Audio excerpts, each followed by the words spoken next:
সবসময় কি বিবাদ কিংবা ঝগড়ার কারণেই সম্পর্ক ভেঙে যায়? বেশিরভাগ সময় সম্পর্ক ভাঙে ইগোর কারণে।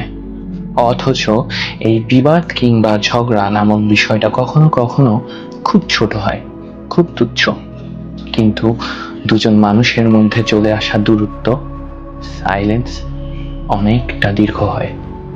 দুজনেই চায় সামনের মানুষটি আগে এসে সরি বলুক, সে আগে এসে মীমাংসা করুক, কারণ দুষ্ট তার। অথচ এই অপেক্ষাতে থাকা দুজন মানুষই যারা একসময় একে অপরের পরিপূরক ছিল, তারা হঠাৎই অপরিচিত হয়ে যায়। হ্যাঁ, সম্পর্কে ভালোবাসা একদিন ছিল, কিন্তু মাঝখানে ঢুকে পড়ল ইগো।